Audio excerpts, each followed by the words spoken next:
कोलकाता के आरजी कर medical college and hospital में शुक्रवार 30 साल की पोस्ट ग्रेजुएट ट्रेनी डॉक्टर का रेप और मर्डर हुआ। इस भयावह घटना को करीब 5 दिन हो गए हैं, पर जनता का रोष बढ़ता ही जा रहा है। लड़की के साथ जिस तरह की दरिंदगी हुई, उसकी तुलना दिल्ली की निर्भया केस से की जा रही है। पर संवेदनशील घटना पर जिस तरह पश्चिम बंगाल सरकार रिएक्ट कर रही है, वह कम आश्चर्यजनक नहीं है। ममता सरकार के बेहद टालू रवैया का ही नतीजा है कि बंगाल के लोग भड़के हुए हैं। लोगों को ऐसा क्यों लगने लगा है कि इस घटना में कोई टीएमसी का बड़ा नेता इन्वॉल्व हो सकता है। आइए इस खास रिपोर्ट में जानते हैं पूरे मामले में जिस तरह की लापरवाही ममता सरकार ने की है, उसकी पूरी हकीकत क्या है। कोलकाता महिला डॉक्टर रेप मर्डर केस में इंसाफ की मांग करने को लेकर देश भर में विरोध प्रदर्शन जारी है, पर इन आंदोलनों पर टीएमसी नेता चुप्पी साधे हुए हैं। कोलकाता रेप केस अगर समान घटना है तो फिर टीएमसी के नेता मुंह छुपाए क्यों घूम रहे हैं। टीएमसी की बड़ी नेताओं में से एक ककोली घोष और उनके पति, जो आरजीकर मेडिकल कॉलेज में एलुमनाई रह चुके हैं, वो अब तक इस घटना में कुछ बोलने से बच रहे हैं। टीएमसी के चर्चित नेता हैं महुआ मोइत्रा,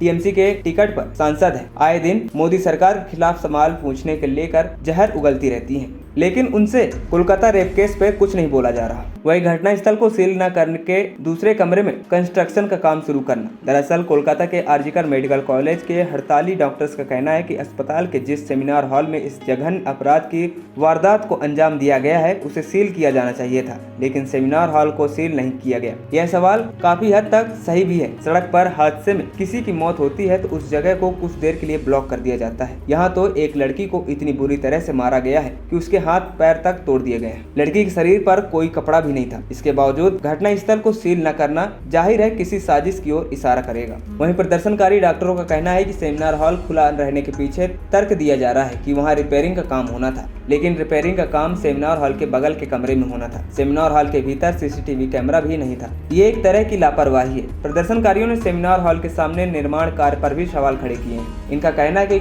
सबूतों से छेड़छाड़ के लिए यह सब किया जा रहा है। वहीं सीबीआई को जांच सौंपने में देरी क्यों? दरअसल घटना जितनी विभत्स थी, उसके हिसाब से एक महिला मुख्यमंत्री से ये उम्मीद थी कि वो ऐसे संवेदनशील मामले पर ज्यादा संवेदनशीलता दिखाएंगी, पर ऐसा नहीं हुआ। राज्य में मुख्य विपक्षी दल भारतीय जनता पार्टी की तरफ से सीबीआई जांच की मांग की जा रही थी। राज्य सरकार चाहती तो इस मुद्दे को सीबीआई को सौंपकर राजनीतिक रूप से और बढ़त हासिल कर सकती थी, पर ऐसा न करके सबूतों को नष्ट होने दिया जा रहा है। जनता इसलिए भी उद्वेलित है। उसे लगता है कि जरूर दाल में कुछ काला है। अगर सरकार 2 दिन पहले सीबीआई को केस सौंपने का फैसला ले लेती तो शायद इस मामले में हाईकोर्ट को हस्तक्षेप नहीं करना पड़ता। बता दें, केवल भाजपा ही नहीं, इंडिया गठबंधन के दलों ने भी मुख्यमंत्री से सख्त कार्रवाई और पीड़ित परिवार को इंसाफ दिलाने की मांग की है। हालांकि इसके पहले सत्तारूढ़ सरकार को संदेशखाली मुद्दे पर भी इसी तरह के आरोप झेलने पड़े थे। शाहजहां शेख की गिरफ्तारी लंबी गुमशुदा के बाद तय हुई थी, जब हाईकोर्ट ने राज्य सरकार पर सीआईडी और पुलिस को अल्टीमेटम दे दिया था। फिर भी सरकार ने अपनी पिछली गतिविधियों